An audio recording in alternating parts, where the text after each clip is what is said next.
Hello, everyone. Welcome. My name is Jennifer Nyman. I'm a senior principal at Geosyntech Consultants in Oakland, California, and the coordinator of the SERDP and ESTCP webinar series.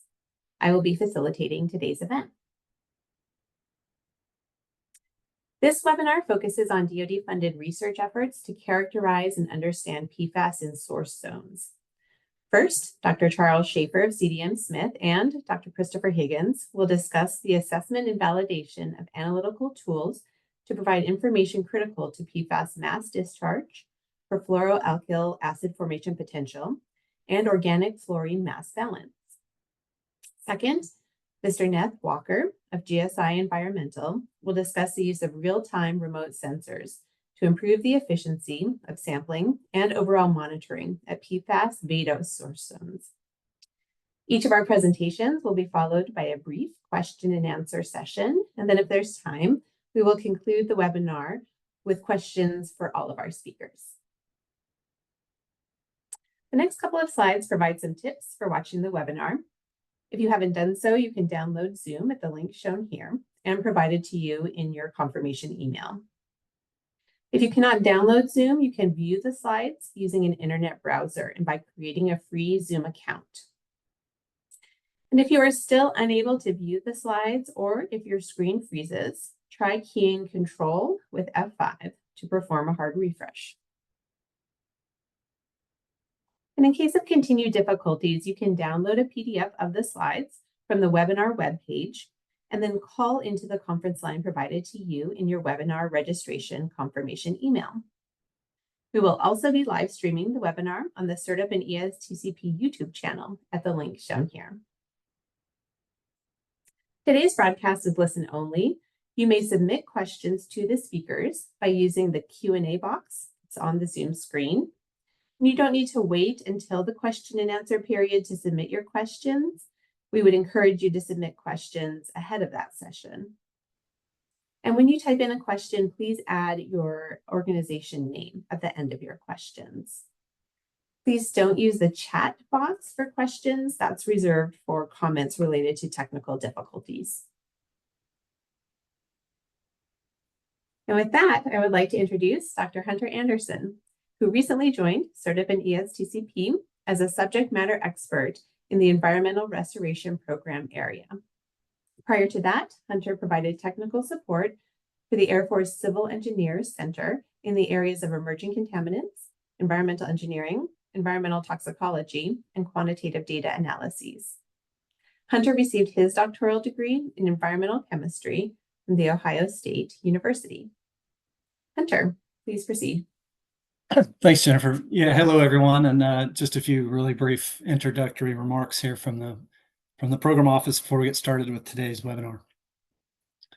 For those of you that don't know or may be just attending one of these webinars for the first time, SERDP and ESTCP are the flagship environmental RTD&E programs within the Defense Department.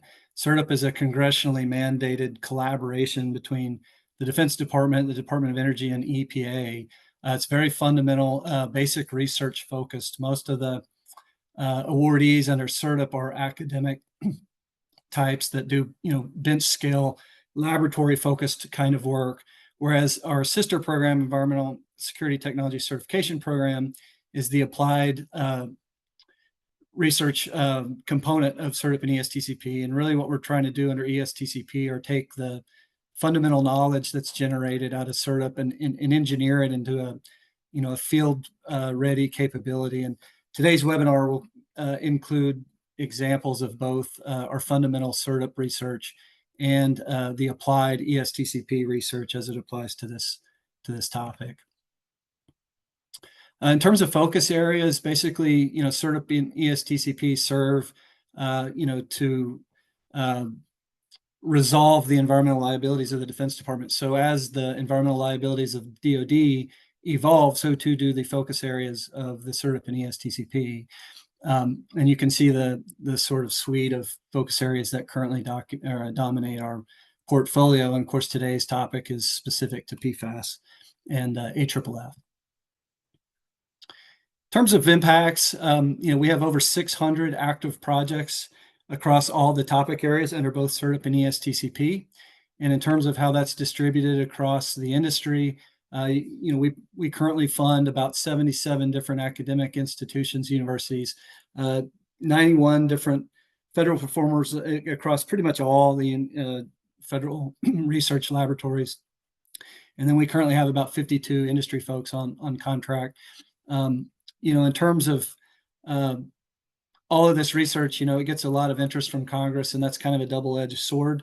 We do fund a lot of high vis work, but it also translates into a lot of inquiries from Congress in terms of how the DoD is responding to these various environmental challenges, and we're constantly in the hot seat for how we're responding to these various issues. And so we like to showcase this work with technology transfer initiatives like these webinars and other online and virtual and in-person engagements. We have a website. It's very comprehensive. There's an interactive figure on the website as illustrated here that documents the chronology of our PFAS efforts in particular. The boxes on top of the number line represent all of the various funding initiatives we've done under SERDP. So each of the boxes represent a statement of need that's comprised of an entire cohort of projects, whereas the boxes underneath the number line represent the work we funded under ESTCP, the Applied Demonstration Validation Projects. So you can click on these boxes and get a list of everything that's funded to date, and there's hyperlinks to all the deliverables from all these various projects. And for the active projects that don't have deliverables, there's a description of all the work that's being done under those projects as it's originally proposed. So it's a nice one-stop shop to get a sense for exactly the magnitude of exactly everything we've done to date on the PFAS topic. We do these webinars monthly. So of course today is PFAS focused in terms of groundwater, but next month's a very energy focused webinar, whereas in January we're back to restoration focused on 1,4-dioxane.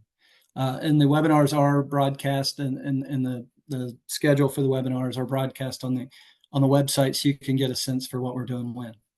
And they are recorded, so you can go back and retroactively watch the webinars for those that you weren't able to attend live. As I said, the website's got comprehensive information. And then the last thing I want to do is just plug our annual symposium. It's in a couple of weeks.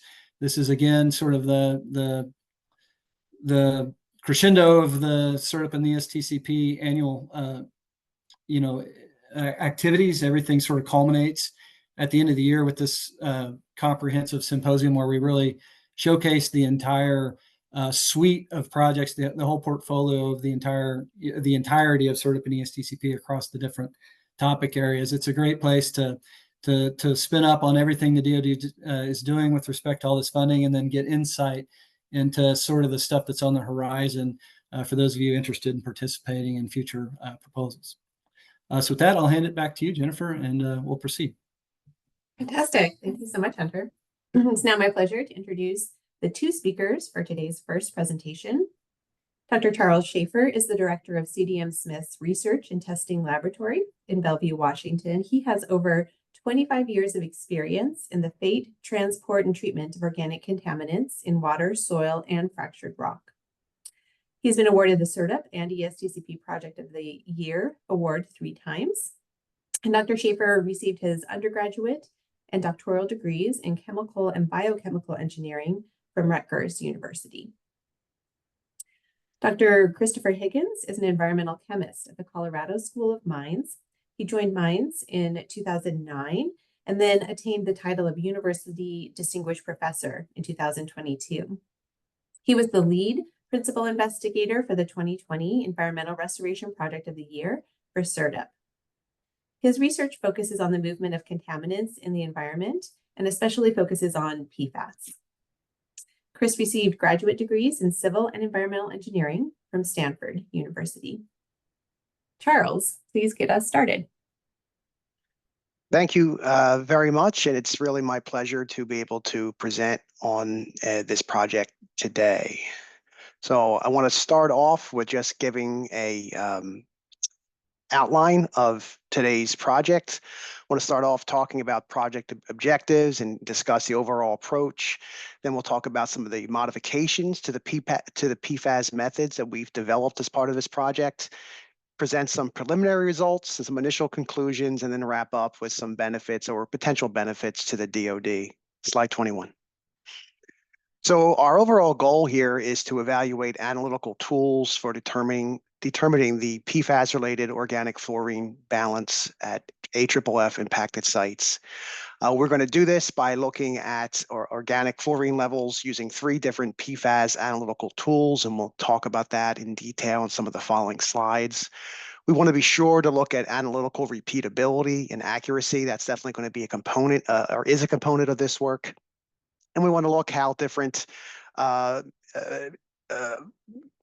items impact this. Things like the matrix, is it groundwater or soil, what the total PFAS concentration is in the PFAS composition, how does that affect these mass balances, and also to get a little bit of insight on PFAS transformation, even if it's really more qualitative than quantitative, as we'll be looking at both source areas and some corresponding down gradient areas.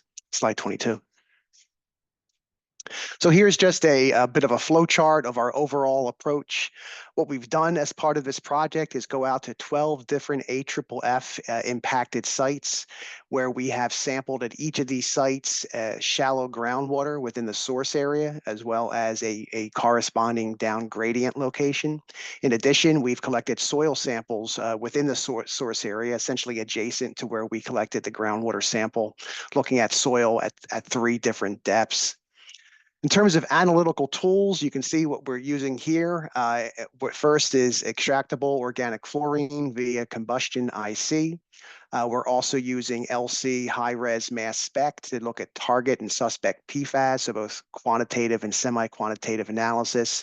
And we're also using the TOP assay, or total oxidizable precursor assay, as a measure of getting a total fluorine balance. So we have 3 analytical tools here that we're going to be using, that we are using to calculate a total PFAS-related fluorine mass balance.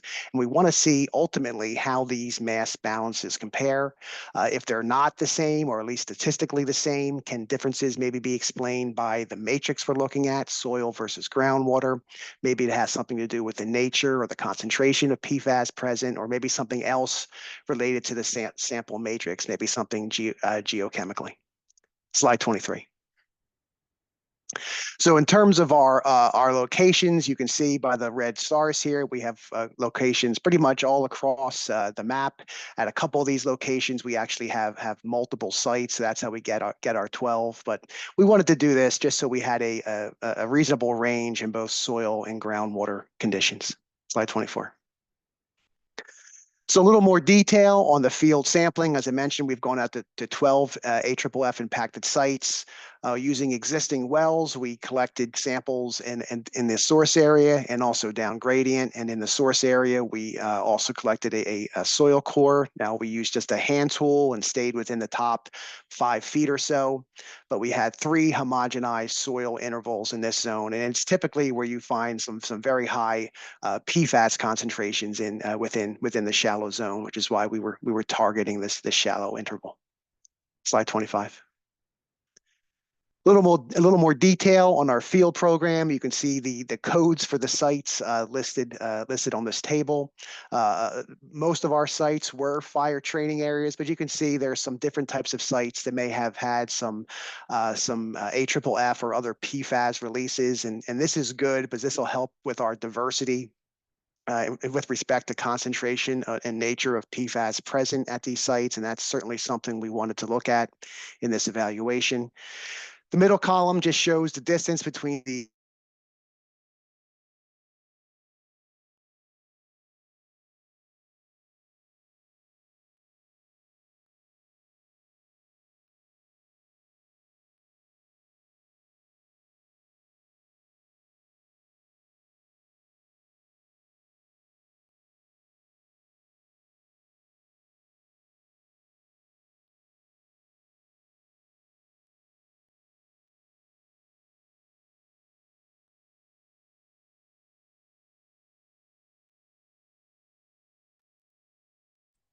Charles, we lost volume for you. If you could try to reconnect that.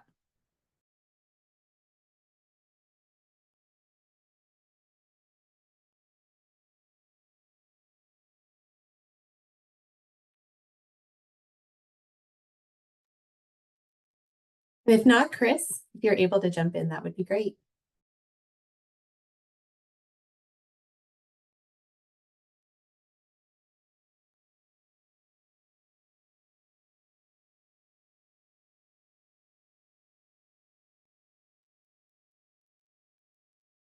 Yes, can you guys hear me now?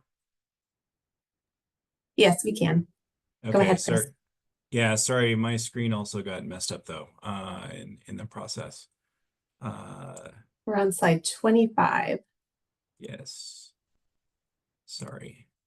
Okay, now I'm back. So sorry about that. Some technical difficulties here. So I'm gonna just jump in and try and explain what we're doing here. So you heard Charles talk a little bit about the field program and going out all these different sites. This next slide, there we go, shows some detailed information about how far deep we went in terms of the depth of water, the ranging of the groundwater parameters, pH everywhere from 5.4 to 9.7, ranging in organic carbon levels, and also soil organic carbon and soil iron levels, which again, we're not sure how much that is going to matter in terms of the closing the PFAS mass balance, but it's something that we wanted to have that information together when we go to do these comparisons. Again, in terms of the analysis, groundwater parameters listed here. We'll get into a lot more detail when I pull up some slides in terms of the PFAS analysis. The general idea is that a lot of work was done here at mines for the targeted compounds and semiquant and the top assay. We also prepared the extracts for the EOF that were then sent off to the Harvard University for EOF CIC analysis. And this is, by the way, for groundwater and soil. It was the same approach. So with that, the whole point of these method comparisons is that we are trying to compare apples to apples. And when we're looking at water samples or soil, one of the most careful things, I'm going to get into this in a lot more detail, is that when you prepare the sample for analysis, you do need to pay attention to the extraction, the cleanup, and the analysis all separately. And in water, we typically combine the extraction cleanup and using solid phase extraction, but in the soil analysis, those are separate steps. But we undertook a lot of work here to ensure that the extraction cleanup analysis was consistent so that we really could compare apples to apples. So I'm going to jump right past my slide introducing myself. So I'm Chris Higgins, the Colorado School of Mines. But again, what we're trying to do here is these closing the mass balance, comparing these tools across the different analyses.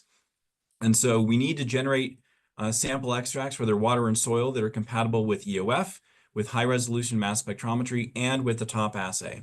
I will mention for those interested, we did do a separate analysis of the ultra short PFASs. We can talk about that later if there's time.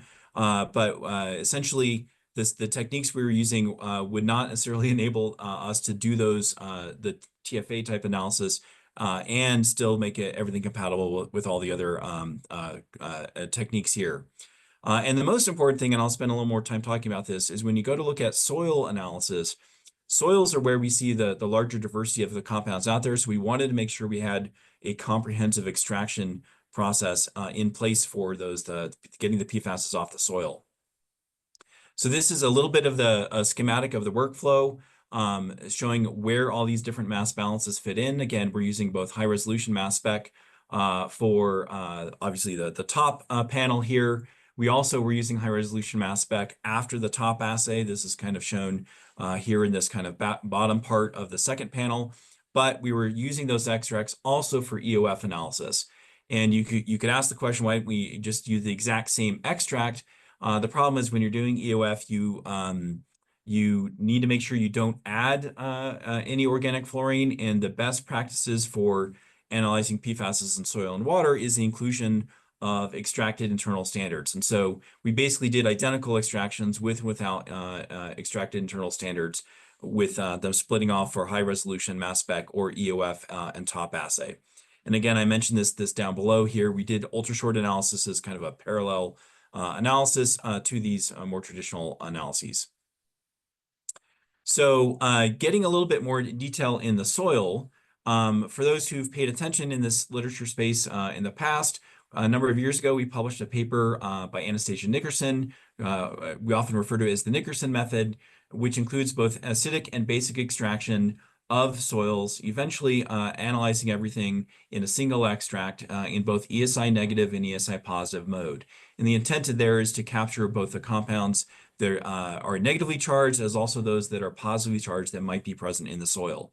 So that's on the right here. On the left is what a lot of folks have probably been doing, which is ordering EPA method 1633 analysis, which is performed now by many contract laboratories, which is a basic methanolic extraction, doesn't involve an acidic step, and uses a cleanup using essentially an SPE type approach. And 1633 is essentially tried to standardize things across soil and water and tissues, making the extracts fairly similar. What we decided to do here is we wanted to essentially take the benefits of the Nickerson method, take the benefits of 1633, which I should add, the 1633 extracts are compatible with EOF, whereas the Nickerson method, the extracts are not compatible with EOF, mainly because we are not removing the salts in that extraction process. So the modified method that I'm going to be talking about is essentially a marriage of those two, trying to combine the best aspects of 1633 and the best aspects of the Nickerson method into a single soil extraction procedure. You might take issue with us calling it modified 1633. We could talk about that later, but it is essentially fairly consistent with the 1633 protocol, just with some key changes. And for soils, the key changes are here. On the left, actually, this also applies to water, is we had to modify the cleanup step, and I'll briefly explain what that is in a moment and why we did that. Where in the cleanup step is where we're trying to retain all the PFASs on the SPE cartridge, elute all of the fluoride, but most importantly, not lose any compounds in that wash step for the SPE process, because those are compounds that might be really important. So we'll get to that more in a moment. On the right, the other thing we needed to do is, again, modify the extraction. So I mentioned 1633 is a basic only extraction. We wanted to combine that with the Nickerson method, which included both a basic and acidic extraction step. So this slide illustrates why we wanted to modify the cleanup. So what I'm showing here is essentially results relative to the Nickerson method, which is an NV-carb-based cleanup, where we are looking at both target compounds as well as suspect compounds. So these are compounds for which we don't have authentic standards. I will note, however, that the target compounds we're including here go beyond the EPA method 1633 list. And so these are comparisons using HLF impacted soils. These are real soils that we extracted and we basically cleaned up different ways. And what we're showing here is that when we're looking at the ESI negative targets and for a lot of the suspects, we get much better performance. Well, we get equal performance for a lot of the targets, I should say. We get much better performance for the suspects when we eliminate this formic acid methanol rinse. So that's the hatch bars here. You can see those are all for anything but the blue. Those tend to be much lower for those compounds. Those recoveries are much lower as compared to when we substitute that rinse with the formic acid rinse, or sorry, with a sodium acetate rinse. And so we get better performance if we essentially take the 1633 method and replace the formic acid rinse with a ammonium acetate rinse. And that allows us to see a lot of these ESI negative suspects, but more importantly, a lot of the ESI positive target and suspect compounds, which 1633 doesn't even include or try to look for. So that was the first step, is modifying the cleanup. And we have also, I should say, added this to our water method. So this is how we do our water cleanup. But for soil, there's another step we have to pay attention to, and that's the extraction process. And so I mentioned that the 1633 is a basic only extraction. So what we're doing is we're comparing to that basic only extraction. So it's basic methanol. It's got methanol with some sodium hydroxide. And what we're showing here is what you get when you extract the soil with basic methanol and acidic methanol, which is what the Nickerson method is based on. And what you can see is you see the same performance again for a lot of the ESI negative targets and much better performance for the ESI positive compounds, particularly the suspects, And for some ESI negative suspects, also a lot better performance. It's not quite as dramatic for this particular sample, but as I'll show in a moment, when we looked at a couple of other samples to kind of validate this method, we actually saw much better performance when we combine this better extraction and better cleanup for the soil. So again, relative to 1633, the addition of acidic methanol really does allow you to see more compounds, which will be really important if we're trying to compare apples to apples and close that fluorine mass balance. On this slide, what I'm showing are the results of on log-log plots of 3 different soil composites. So these are composites from multiple sites, but essentially we separated them out in shallow and deep and different types of site characteristics.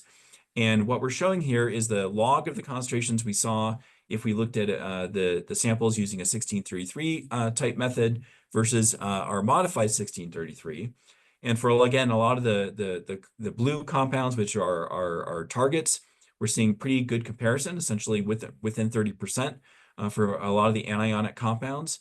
But you see a lot more of those orange dots, particularly for soil composites A and B, above the line, which is implying we're seeing a lot more compounds being extracted and visible to us with this modified 1633 as compared to kind of a standard 1633 type extraction. So this again gives us confidence that we're not messing things up for the compounds that are included in 1633, which are all ESI negative targets. We're at least performing as well for those compounds, but we're actually improving performance for all of these other compounds, which we know to be important. And by the way, since this is log scale, it also gives you a sense of how important some of those ESI positive compounds might be in these soils. So this just kind of puts a finer point on it. So on the top of this, so what we've done here is that if we take those results for those 3 different soil composites, and we look at the total PFAS we're analyzing or based on our targeted analysis as well as our suspect and semi-quant analysis, and we look at our modified 1633 and our fully expanded analyte list, looking for everything we can using high resolution mass spectrometry, you can see that those ESI positive suspects actually constitute a pretty important part of the pie when it comes to looking at PFASs in soil.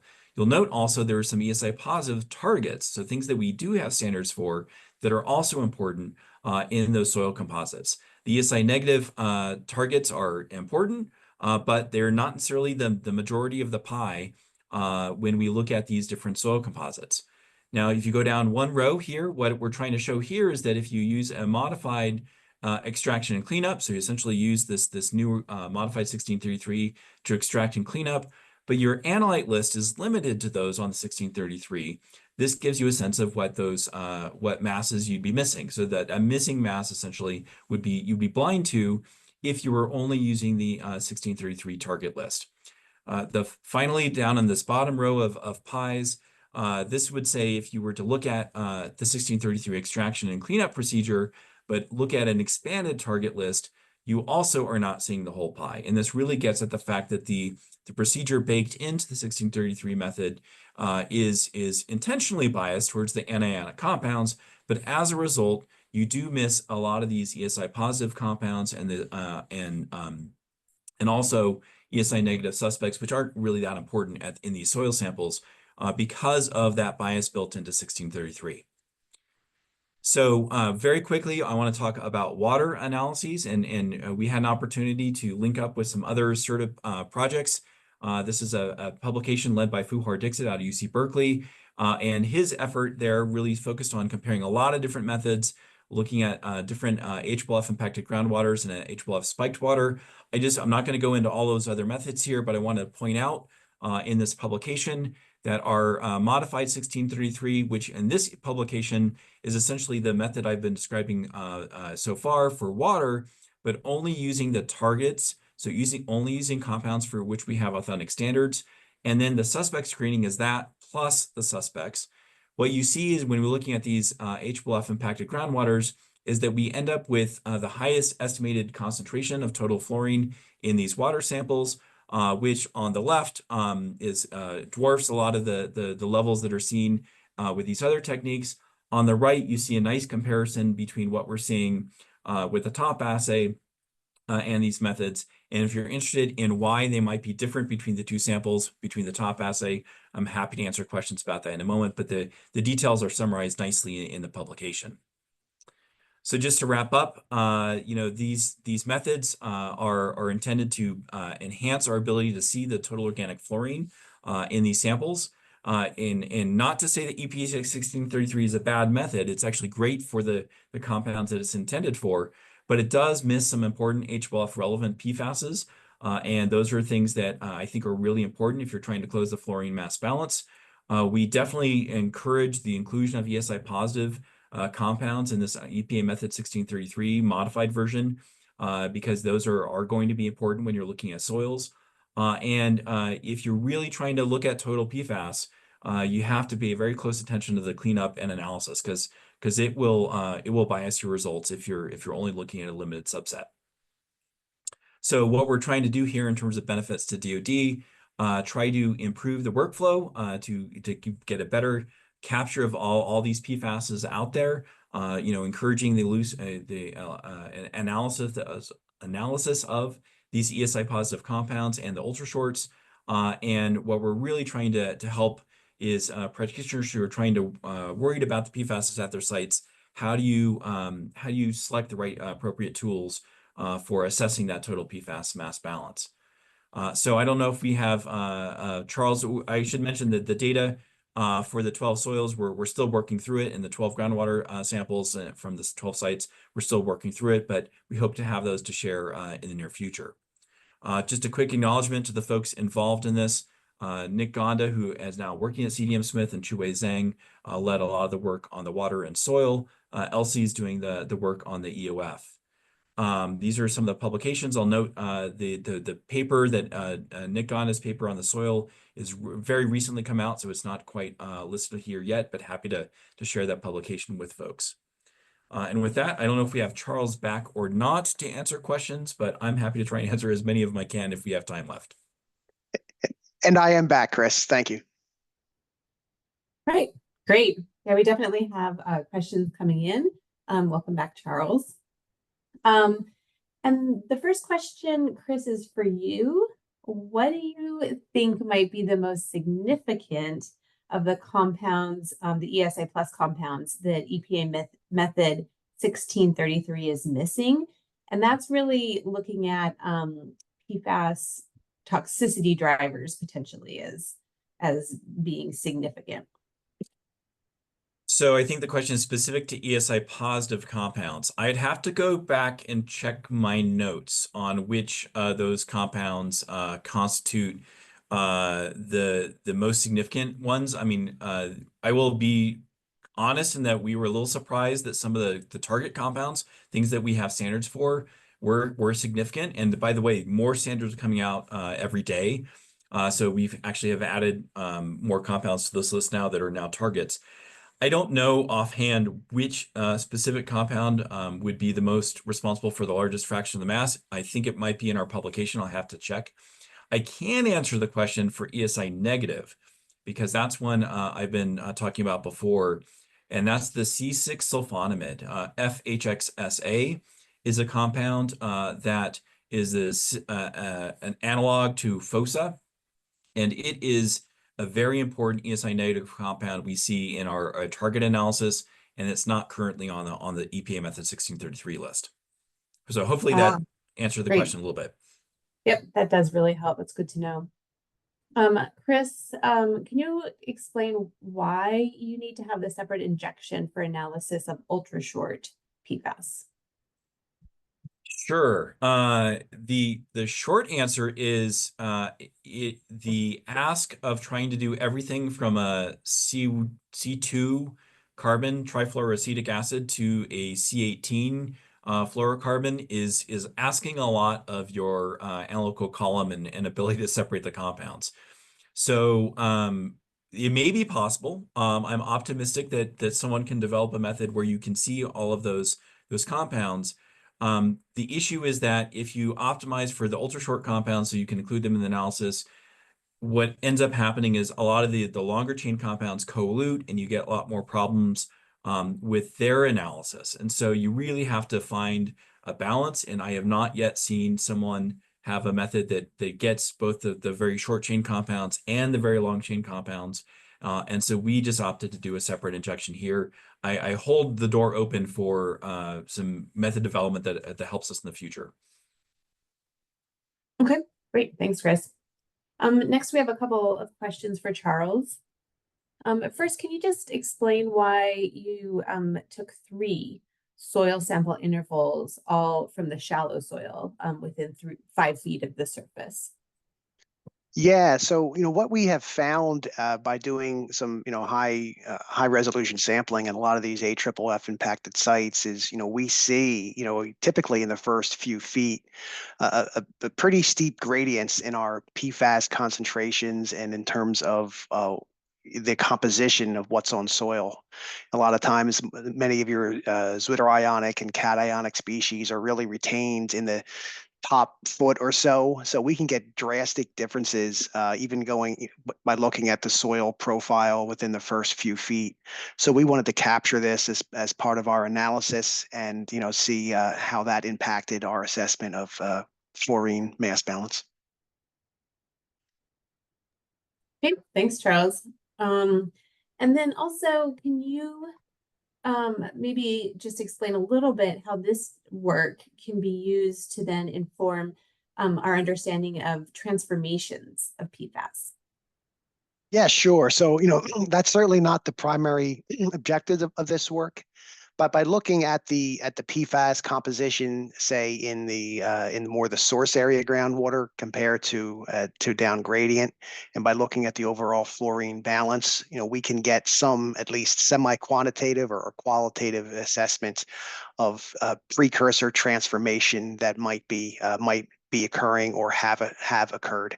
Might be hard to tie that to a rate, but again, it can be one of these lines of evidence. And by looking at so many sites, some of that information might be useful, especially coupled to a lot of the other ongoing projects that are more quantitatively looking at precursor transformation. Okay, great. Looking forward to that. Thank you, Charles. And then Chris, did you determine the accuracy of the mass balances? And have you looked into what amount of mass might have been lost in the methods? So that's the whole point. We wanted to make sure that if we are comparing across the different methods, that we can identify where we might be missing mass.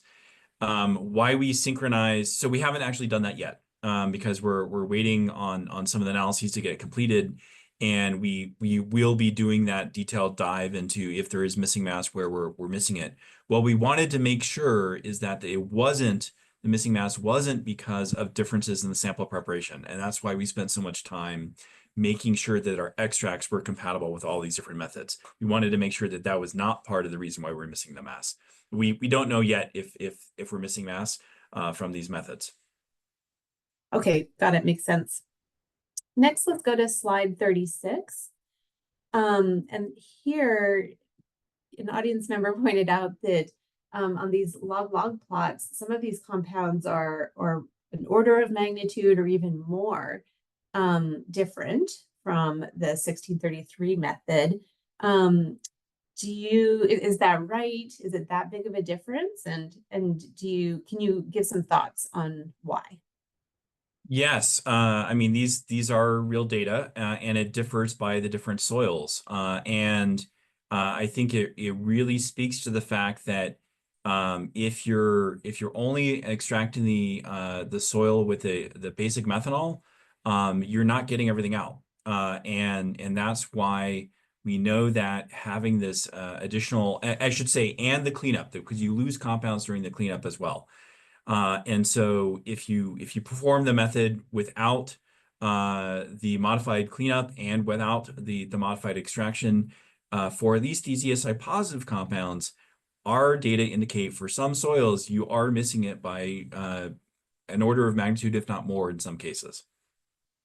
Okay, great. Thank you. And then let's go to slide 35.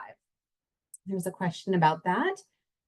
Here there's that one single compound that's so much higher under the acidic and basic versus just the basic extraction conditions. And do you know why? So our suspicion is that what we are actually seeing is some sort of catalyzed transformation of the compound. And this is one of the problems of any time you're trying to extract a sample and get the chemicals maybe off the soil and into an extract for analysis, you have the potential to transform what is actually there. And so it could be that in this particular case, the basic conditions, we think that basic conditions did not lead to transformation, but when we added our acidic conditions, that particular compound, there was a precursor to that was subject to transformation. And so we did see that big jump, fivefold essentially increase in concentration. So it's unfortunately one of the truths of this sort of analysis is that when you do extract things, you have the potential to transform things. You're never going to know exactly what things were in situ with these sorts of techniques, having to remove them from the soil. And so, it just points to the fact you got to pay attention to those details when you're doing this analysis. And there may be differences ultimately with what is actually present in situ versus what you're actually seeing once you extract it. Okay, understood. Thank you. And this next question might be for both Charles and Chris, but Chris, we'll start with you. I think it's a question on everyone's mind. Do you see this leading to a change in the future with respect to the methods that commercial labs use, especially when we're talking about the improved extraction methods? I certainly hope so. I think when you look into the details of what we proposed here is this modified method, they aren't that different than EPA method 1633. And from my understanding, it is intended to be a performance-based method. And as long as you can perform well for the target compounds, I don't see why not. I don't see why labs, contract labs couldn't implement this sort of analysis. And of course, the targets, we don't have, even for some of the ESI positive targets, we have targets for them. We don't necessarily have isotopically labeled compounds. So there's always going to be a little bit more question on the quantitation side of things. But in terms of the extraction procedure, again, as long as you're meeting the intent of 1633 and getting those compounds to perform well, I don't see why other labs couldn't adopt this. And it's an open question as to whether or not they'll get certified, but that's not for me to say. Sure. And okay. I agree with Chris's assessment on that, and I think we've seen some precedent for some of the commercial labs, implementing some of these, advanced techniques. Maybe not some of the ones specifically that Chris presented today, but I think we have seen that. So I do think at some point commercial labs will adopt some of this in whole or in part. Okay, great. Thank you, Charles. Thank you very much, Chris. And now we'll go on to our second presentation, and we'll have Charles and Chris back at the end of the webinar to answer more questions. So now it's my pleasure to introduce our next presenter, Neth Walker, a senior geologist and engineer with GSI Environmental in Houston, Texas. Neth has performed environmental site assessments and provided remediation support at sites impacted by chlorinated solvents, hydrocarbons, and PFAS. He is a registered professional engineer in Texas and California, and a registered professional geologist in Texas and Alabama. He received a bachelor's degree in geology from Washington and Lee University and a master's degree in civil and environmental engineering from Stanford University. Neth, please go ahead. Good afternoon. Thank you all, everyone, for joining. I'm Neth Walker with GSI Environmental in Houston, Texas. Today, I will be speaking to you on our ESTCP project, and specifically today on mass discharge at PFAS-impacted sites, and addressing two sides of that mass discharge coin. And specifically, we're going to be focused on the hydrology piece as well as the chemistry piece. And we're going to try to put those two together like we would put together a Reese's peanut butter cup. The focus with mass discharge in our project is really focused on the unsaturated zone. And we're concerned with that mass discharge coming downwards, not the discharge that's going sideways like we often conceptualize in a groundwater project. Before we go on, I would like to acknowledge our project participants on Hans Stroh, Tom Sale with Colorado State University, Jens Blodvogel with CSIRO in Australia, the team at GSI, including Drs. Chuck Newell, Roger Craycroft, and Emily Stockwell, as well as Blake Atkinson and Caleb Grant.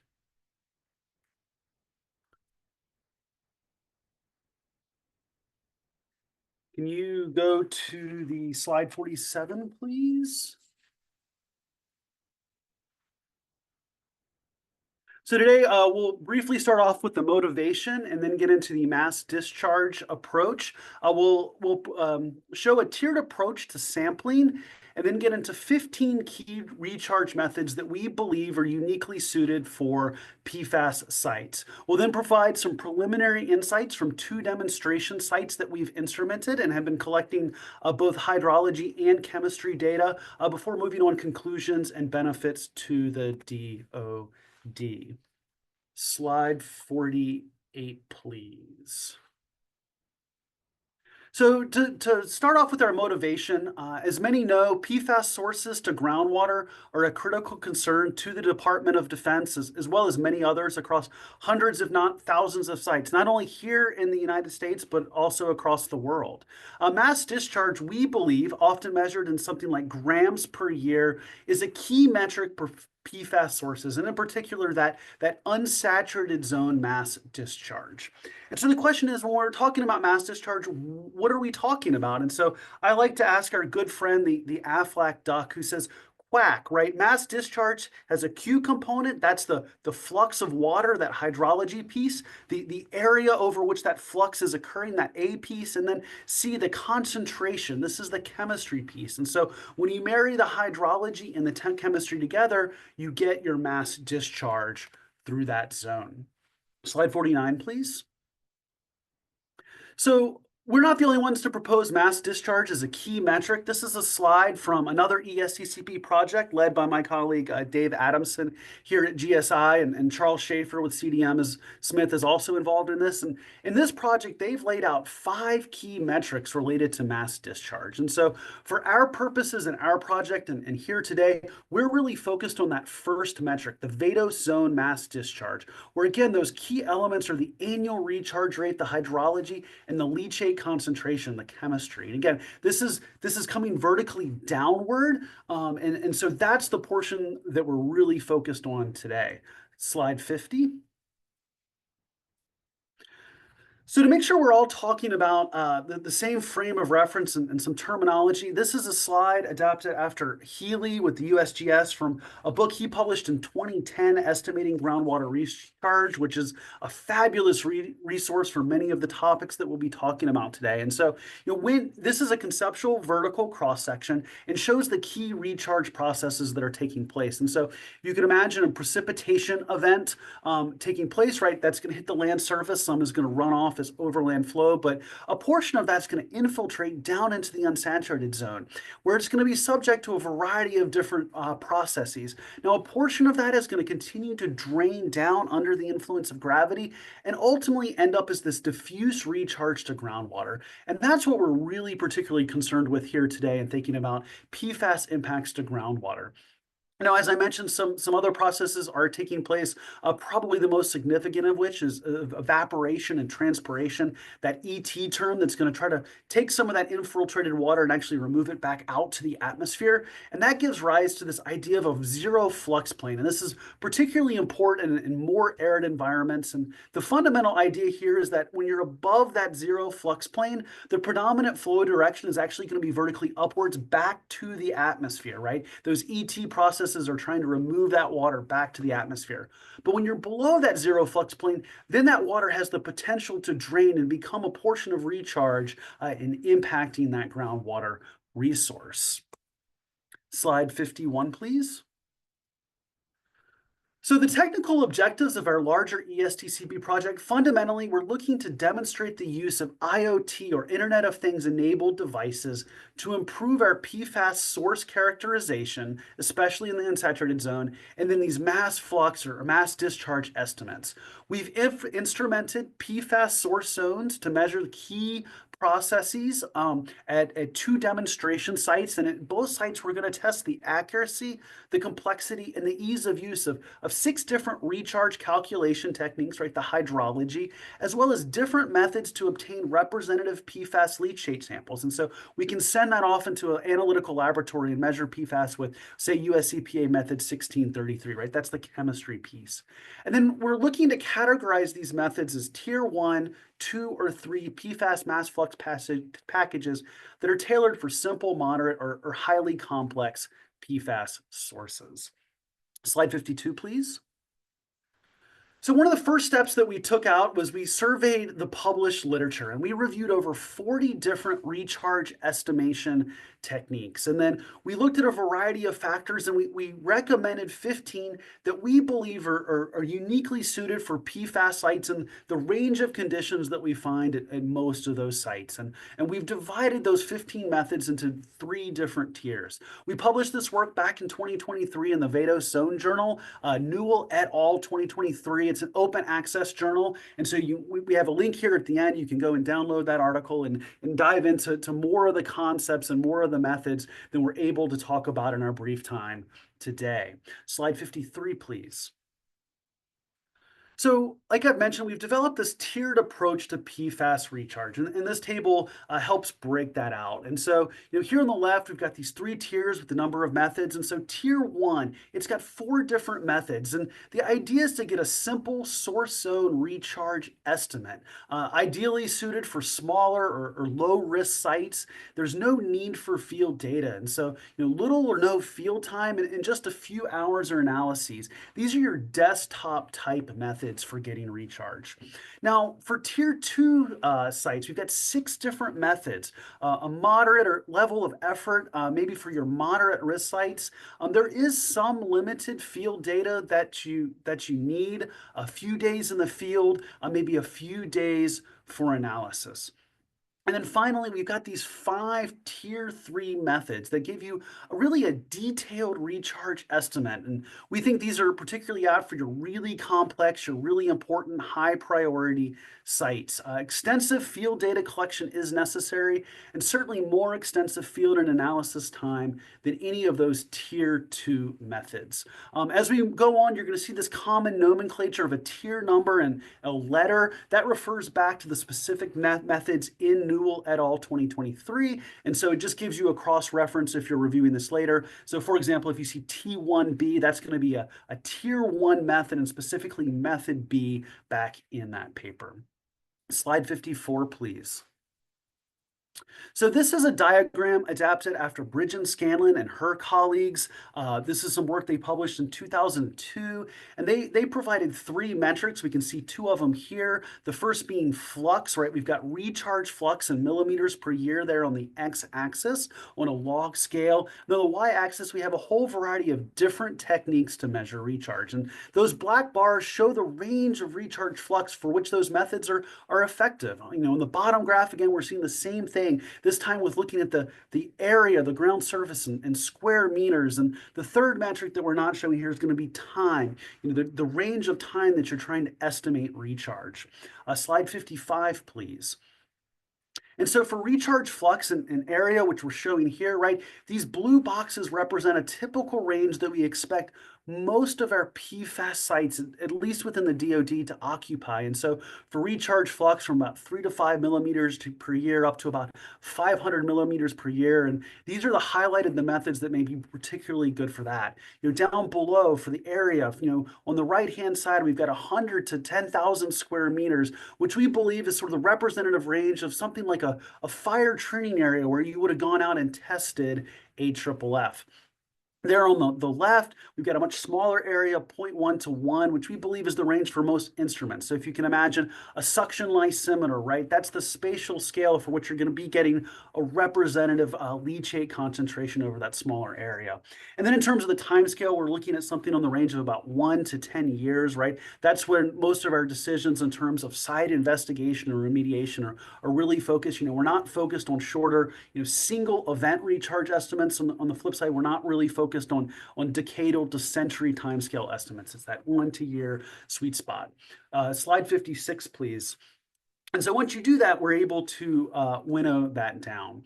And so this gives us a sort of 6 key approaches to recharge.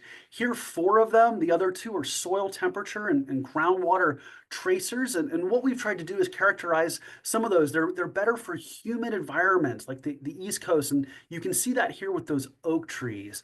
For those methods that are better for arid climates, right? You can see that with the cactus. And then we've broken them down into the different tiers. And so, for example, if you imagine recording soil moisture across a vertical depth profile. This is the upper left column, right? There's 2 tier 2 methods and there are 2 tier 3 methods that can use that data and help you come up with a good recharge estimate. And that would work for both your arid and a humid site. In the lower left, we see this water table fluctuation method that we'll talk about more here in a couple slides. That's really apt for humid climates, not so good for arid climates. And on the flip side, on the lower right, you've got this meteoric chloride tracer, right? A conservative tracer. You can sample that with depth, and that'll give you an estimate. That works really well for arid environments, but not so good for humid environments. And it's really important, and one of the key takeaways is to pair your unique site characteristics at your study site with whichever approaches you're trying to use to maximize the accuracy of your recharge estimates. Slide 57, please. So we're next going to step through 3 representative methods in each of those tiers. And so this is an example of a tier 1 method. This is data published by Wrights et al. And her colleagues at the USGS back in 2017. And it's a map of the effective recharge across the conterminous United States. And so you can imagine if you know where your site is located, you can go and you can use this data and come up with a recharge estimate. This data is at 800 meter resolution, and then you can real quickly, just with a quick desktop study, get an estimate of recharge. So within a couple hours or less, you already have sort of a range in which you're expecting to find recharge to groundwater. Slide 58, please. This is a tier 2 method. This is the water table fluctuation method. Sometimes you'll see this as the WTF method in the literature. And this requires a time series data of water levels. Say, for example, you would collect it with a pressure transducer that you could put into an existing groundwater monitoring well. And the idea here is that you measure the change in water level rise over time. And so if we look at this graph to the right, that red line, right, we can see that the depth of water below ground surface on the y-axis, it's decreasing over time. And then we have some sort of precipitation event. Some of that water infiltrates, end up at recharge. That water table rises. And so by looking at the how much that water rises, that delta H, and the time period over which that takes place, that delta T, we can use the specific yield, a site-specific parameter, and relate that back to get a recharge estimate. I'll note this is for a particular event, but if you've got something like a pressure transducer, you can look at this over an entire year. You can sum all of those together, and you're going to get a good estimate of annual recharge. Next slide, please. This is an example of a tier 3 method, an unsaturated zone flow lysimeter. Here on the right-hand side, we're showing what's called a drain gauge lysimeter. This is produced by the Meter Group. And the idea is you install this in the subsurface. You try to get this intact soil core monolith that goes in that big white area, a container.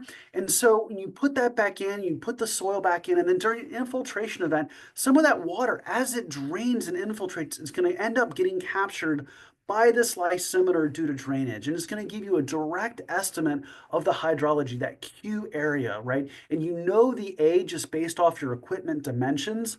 And it also allows you to pull a water sample out of that lysimeter and send it off to an analytical laboratory to get your concentration piece. So this is an example of a more complex. These are take a day or two to install, but it does give you a direct measure of the mass discharge because it gives you each of those components, the Q, the A, and the C. Again, if you can instrument this with a real-time water level sensor, you can actually plot this data over time on a real-time dashboard. And that's what you can see here on the left-hand side, right? We've got precipitation in millimeters here on the y-axis to the left, cumulative drainage on the y-axis to the right, and time on the x-axis. And these dark blue boxes, those are daily precipitation. The lighter blue is that cumulative precipitation over time. And this green area, a green line, shows you the drain gauge lysimeter readings. And so you can see right there, that first arrow's around August 11th. You can see there's some precipitation. And a couple of days later, you see that drain gauge lysimeter start to go up. And then you have another precipitation event and it spikes. And then we're able to drain that water out. And again, a couple of days later, you see another precipitation event. And you can see that drain gauge lysimeter respond as that water comes down into it. And so not only does this give us a direct measure of Q, that discharge, but it also can help us inform sampling decisions, right? We can see in real time when that infiltration is taking place. And so we can send our staff out to the field to collect a sample at that time and get a representative leachate sample while it's actually draining. Next slide, please. So we've gone out to 2 demonstration sites. The first is at a semi-arid site that's at F.E. Warren Air Force Base at the former Fire Protection Area 2 out in Cheyenne, Wyoming. We've been working with Ernesto Perez, the base RPM out there, as well as Tri-Hydro to help us collect our samples. At Arnold Air Force Base outside of Manchester, Tennessee, this is a human site. We've been working with Stephanie Short there, the base RPM, and been working with NSAFE to collect our samples there. Slide 61, please. So here's a vertical cross-section of all of the instruments that we've installed at each of these demonstration sites. And so as we go from left to right, we've got these IoT sensor stations. We have 3 of them installed, 2 in an impacted area, 1 in an upgradient background location. We've got 8 to 10 vertical sensors measuring temperature and ORP. We've got a water level meter as well as a water quality parameter meter at that location. We have a weather station that's measuring precipitation, air temperature, relative humidity, wind speed. We've got this drain gauge lysimeter that we talked about a couple slides ago, measuring the water levels. We've got soil moisture and soil matrix potentials at 3 different depths along a vertical transect. And at the same depths, we've installed suction lysimeters. And so we can go and pull a vacuum on the unsaturated zone and remove a leachate sample that we can then send off to an analytical laboratory for PFAS concentrations. We've also got the CMT multi-level system. We've got these narrow screens across 6 different depths. And the idea here is, when you have an infiltration event and when that water table rises, can we capture that uppermost a little bit of water in the water table, and does the concentrations at that time, does it tell us something useful about how much mass discharge and how much PFAS is infiltrating at that time? All of those instruments are primarily oriented, again, at measuring that vertical downward recharge through the unsaturated zone. We're also looking at mass discharge horizontally through groundwater, and so we've installed paired shallow and deep groundwater monitoring wells along a down gradient transect. Slide 62, please. Here's a plot of our initial soil results. And so at both F.E. Warren and Arnold, we installed a vertical borehole. We collected 10 soil samples. And so we're seeing the F.E. Warren data here on the top, the Arnold Air Force Base, the human side on the bottom. We've got concentrations of PFAS in nanograms per kilogram on our x-axis and depth, feet below ground surface on our y. The 2 leftmost plots show our individual PFAS. At both sites, PFAS, PFOSA, urea, to a lesser extent, PFHXS were the highest concentrations with lesser amounts of other individual analytes.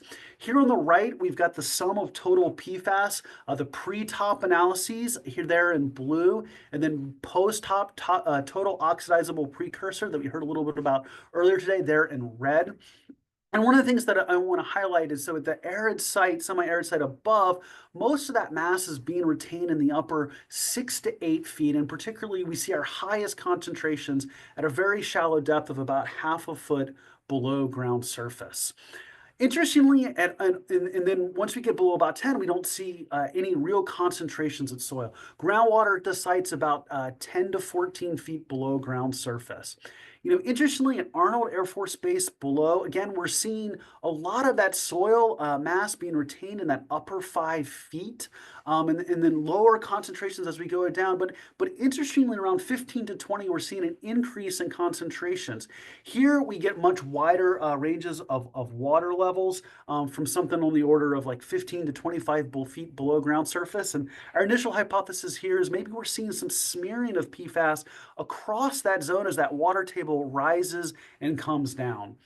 We've just started to receive our water data for both the unsaturated zone and the saturated zone here in the last couple of weeks. And so we're really looking forward to diving into that data and seeing how that compares to these soil results. Slide 63, please. We've talked about this real-time hydrologic modeling. So this is a snapshot. This is data from F.E. Warren in the spring from April through June of 2024. Up above, we have the soil matrix potential. That's those dashed lines. We've got soil moisture. That's those solid lines. They're color-coded by depth. So the green's the shallow at 3 feet up below ground surface. Those pink are the 6 feet below ground surface, and those darker purples are all at 8 feet below ground surface. And so at this more arid site, we see very little response for soil moisture and soil matrix potential at the deeper depths. We're only seeing a response that are shallower, 3 feet below ground surface, both on the soil moisture and on the matrix potential. Below you can see the daily precipitation in the blue bars. The lighter ones are the cumulative precipitation over time. And again, that real dark line, that's the drain gauge lysimeter. And so you can see when that infiltration is taking place, and then that big drop off in mid-July or mid-June is where we've actually drained it out. And so you get a sense that these real-time sensors allow for ongoing remote monitoring. They help us evaluate those site conditions, and they can really help us assist with making sampling decisions. And so for the 2 times that we've gone out at each of these sites, we've looked at this data. We've been able to see when that moisture and matrix potential has responded to infiltration. We know when rainfall has taken place. And so that's when we've made our decisions to go out and sample and collect that data. So slide 64, please. So here's a preliminary comparison of 4 of our methods. This is recharge at millimeters per year at our arid site, Wyoming, on the left, and our humid site, Tennessee, on the right. We've got 3 of our tier 1, those desktop methods. They're all showing a pretty consistent range. So at Wyoming, from 20 to 40 millimeters per year. At Tennessee, from about 200 to 400 millimeters per year. It really gives us a nice range for just a few hours of work. We have our preliminary results back. We've looked at the unsaturated zone meteoric chloride tracer. This is a tier 2 method. It's particularly apt for arid sites. And here we saw a much lower value, 2.1 millimeters per year, which is about an order of magnitude less than we were expecting. And so, we're thinking, maybe we're seeing some influence of preferential flow pathways, and we just sampled it in an area where there wasn't a lot of preferential flow. And so going forward, we will add additional methods during our demonstration phase and really flesh out this table to give us an understanding of what all the different methods say, what their ranges is, and potentially which we would deem the most accurate. Slide 65, please. So in conclusion, we believe that PFAS mass discharge from the unsaturated zone is a key metric to help us manage and also help us prioritize sites. We're evaluating recharge from multiple different methods and also looking at pulling water with different methods to get us concentrations that we can then send off to a lab with US EPA method 1633. We've looked at over 40 methods in the literature. We reviewed those to 15 that we believe are particularly apt for PFAS sites. Then again, we've got ongoing data collection of these 2 demonstration sites. We've completed 2 of our 5 sampling events completed to date. We're just starting to review that data. Slide 66, please. When we think about benefits to the larger DoD community, we've identified those 15 potentially useful recharge estimation methods tailored for PFAS sites. And we've put them into 3 different tiers, this tiered approach from simple to complex recharge methods. We've got ongoing data collection at those 2 demonstration sites, one at a semi-arid, one at a humid site, which will help us add additional insights into applicable methods. And this ultimately is going to help us resolve key PFAS fate and transport processes. One, to help us prioritize sites that we really need to focus our efforts, and then ultimately to help us support and advance remedies that would be particularly effective based on the subsurface hydrology we're seeing at that site. Next slide, please, 67. Additional resources here. I want to point out the Healy book with USGS goes in a lot of detail in these methods. Again, here's a link to that Newell et al. Open access paper for more information and a few of the other key references that we've had here. And then last slide, please. And with that, I'll wrap up. Link to our project page. Happy to answer any questions now, and feel free to reach out to me after the fact and connect. Thank you for your time today. Wonderful. Thank you, Ness. And to our audience, just a reminder that you can submit questions using the Q&A box on your screen. Excuse me, Ness. The first question relates to slide 62. If we could go there, please. Do you have data for total organic carbon for these samples? And if so, could organic carbon concentration be related to the high PFAS concentrations observed in the deeper soils at Arno Air Force Base? That's a good question. We did collect some total organic carbon. We're not showing that here. Off the top of my head, I don't recall if we have that data from the deeper depth. I think we only took it from select depths, but that would definitely be something to go back and look at. In addition to, closely evaluating, I think, the changing water levels at some of those deeper depths. But yeah, we do have some TOC data and definitely something that we're going to be looking at in more detail as we go forward. Great. Next, let's go to slide 57. You showed this map of recharge across the United States, and it jumps out that most of the country is red, which indicates near zero recharge. And why is that?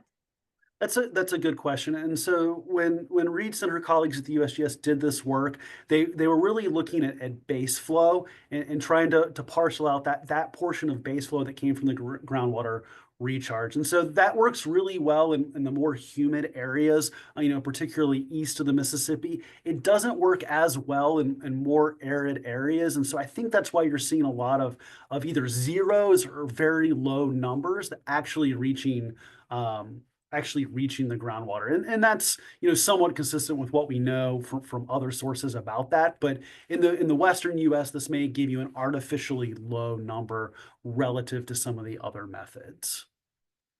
Okay, got it. Are you able to view and access the data from the sensors all in one place, or are they on different platforms? And what do you see for the future with respect to that?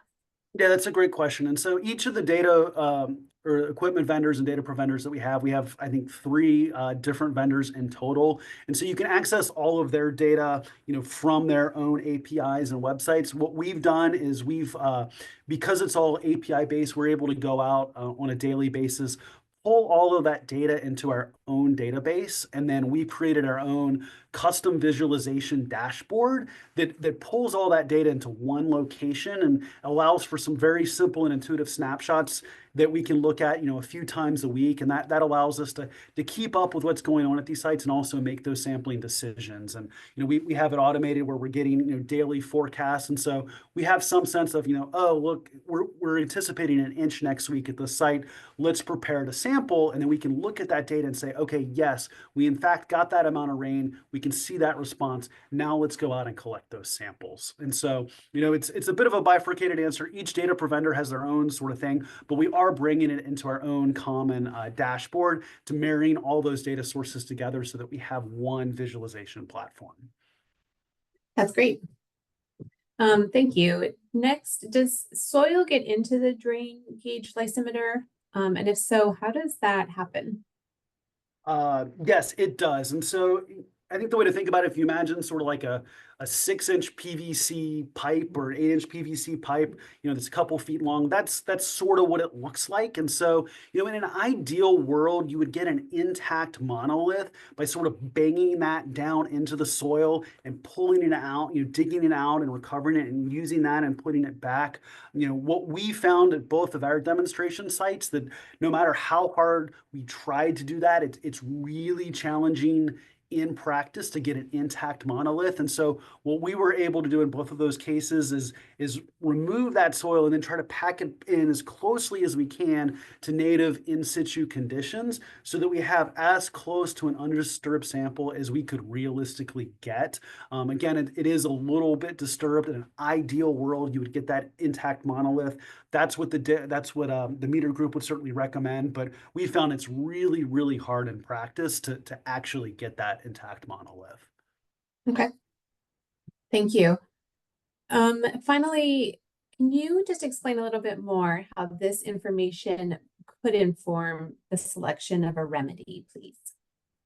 Sure. And so I think, in two ways. One is whether you need a remedy for either the unsaturated zone or for the saturated zone. And so, if your data shows that that most of your data is being retained within that soil matrix, and then your mass discharge to groundwater is very, very low, then maybe you're not going to need to do a whole lot with the unsaturated zone. And so then your remedial efforts may be just focused on containing and cleaning up that groundwater. On the flip side, if you had a really high mass discharge from a particular site or sites, it would not only show you which sites you'd really want to prioritize, but might suggest that something that helps either prevent infiltration, and so like a cap, a low permeability cap over top of it, or some other way to divert that rainflow to prevent that infiltration would be particularly apt at those areas where you have high mass discharge. And so understanding not only which sites to prioritize, but what relevant fate and transport sort of pathway you really need to focus on to remove the bulk of your issue at that site. Okay, thank you. That makes sense. Great, thanks, Ned. At this time, we'd like to bring Chris and Charles back on the line. We have a couple more questions before we wrap up. The first one, Chris, is for you. This is from the California State Water Resources Control Board. And they note that pharmaceuticals and pesticides might also be captured by EOF or AOF. Could you comment on if there has been that interference based on what you've seen? So it's a great question, and I'll add to that it's actually not just pharmaceuticals and personal care products and pesticides. There's actually some evidence in some waters that inorganic fluorine, things like PF6 and BF4, which are used in electronics, can also in some cases be captured by in an EOF type method. We don't have the data to compare to for these sites, but I will say we're focusing on HPLF impacted sites, so we do not expect those to be substantial contributors to this. We aren't looking for them, but if we end up with a big difference between our mass balance when we compare our EOF with our target suspect and top data, then those are the sorts of things we would be looking for. But we're really not expecting that for these HPLF impacted sites. Okay, got And it. if, Thank and if you. I could just add to Chris's response there, we have seen that challenge when using some of these tools with at wastewater treatment plants, and and the gap between them has at least roughly been accounted for by looking at some of these fluorinated pharmaceuticals. But as Chris pointed out, at these AFFF impacted sites, we really expect the organic fluorine to be dominated by the PFAS associated with AFFF. Okay, thanks, Charles. Neth, a question for you. Has there been any impact on PFAS concentrations due to materials used in the drainage lysimeter or any of the other tools? We think the answer to that is no. We did collect equipment blanks off all of our equipment beforehand, and it showed extremely low to no PFAS detected on those equipment blanks. And we're comparing measured PFAS concentrations to any of those minor detections. We think that actually may have been in part to the actual water that was used, unfortunately. But yeah, we did test that, and we don't see any significant impact on the sampling equipment itself in impacting those PFAS results. And the water data that we've received to date, at least preliminary, suggests that the concentrations are orders of magnitude above what we're seeing, and certainly in groundwater, and certainly in those equipment blanks. So we're confident that we're seeing real results and real data from the unsaturated zone. Okay, got it. And then we have one final question for both presentations, and that's, what are the next steps in the work, the timeline for them, and then what do you anticipate in terms of reports or publications coming out for some of the things that you presented today? If you could just give a broad overview of what the audience can expect in terms of what will happen next. Charles, could we start with you, please? Sure. Yeah. So as we stated before, a lot of the method development has been worked on, and we have papers that have just come out or coming out on that. Right now, we're still finalizing a lot of the analytical to actually evaluate these mass balances. So that is, work that's going to be, coming out in the coming months, and probably looking at second half of 2025 for some sort of, potential publication or something on that. So we have a lot of this mass balance work ahead of us in the coming months, just because of the previous work has really focused on the method developments that Chris described. All right, thanks. Chris, anything to add to that? Not really. We're working on the papers. So. Okay. Great. And thank you both. And then Neth, how about for your project? Sure. And so, we've envisioned a 2-year demonstration monitoring period at both sites. We're just wrapping up our first year at FE Warren, and we're about 8 or 9 months in at Arnold. As I mentioned, we've completed 2 of 5 anticipated sampling results. It's always a little hard for our project to predict exactly when that's going to wrap up, because we're very dependent on the weather. I think it's going to be easier to capture that at Arnold than at FE Warren, where the precipitation just being a semi-arid environment, and thus the infiltration is a lot less. But hopefully by middle of next year, we'll have completed all of our sample collection, at which point we'll get into the reporting phase. And so hopefully by the time we get to this point next year, we'll be wrapping up and working on all of our final reporting and paper writing at that time. Fingers crossed that the weather cooperates with that timeline. Sure, understood. All right, thank you, Neth. Now I'd like to thank all of our speakers for the presentations and answering the questions today on these very important topics. Our next webinar in this series is on Thursday, December 12th. It's on DoD-funded research efforts on analyzing building operations data for improved performance and energy savings. Please visit the SERDP and ESTCP webinar webpage to register for this, and soon for a lot of other webinars as well. Before we conclude, I'd like to remind you both the audio and a copy of the slides from today's session will be on the webinar webpage in case you want to refer to them in the future. And we would appreciate it if you could please take just a moment to complete the survey that's going to pop up on your screen at this time. This concludes today's webinar. Thank you.